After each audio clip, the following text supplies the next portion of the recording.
त ल मेरो बुढाले चाहिँ अब खानु आँटेको पहिला के खानु चिकन लेग पिस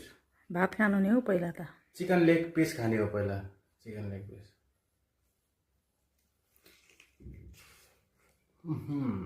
कैसा है डल्ले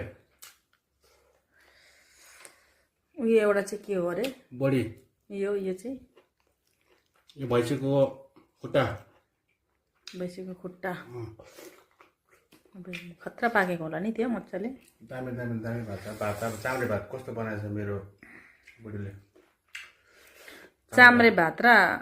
ललिपप चाहिँ खानु मन लाग्यो अरे लेग पिस चाहिँ खानु मन लागेको अरे हौ फेरि मिठो दामी त्यो अचार त खानुहुन्थेन होला घाँटी दुख्यो भन्छ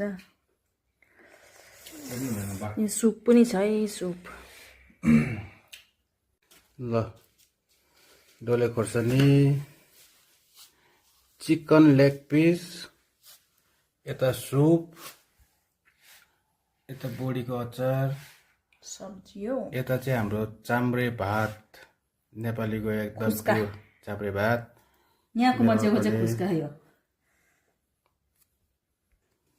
ल खाइहाल chicken leg piece chicken leg piece ल मेरो बुढीले चाहिँ चिकन लेग खानु हुँदैछ ल खाऊ खाऊ खाऊ खाऊ खाऊ खाऊ खाऊ चिकन लेग पिस देखाएर खाइदेऊ न एकखेप चिकन लेग पिस मैले बनाएकै आज chicken leg piece first time दामी बनाएछ दामी भएको छ खतरनाक मिठो मिठै लागेछ यता डल्ले अचार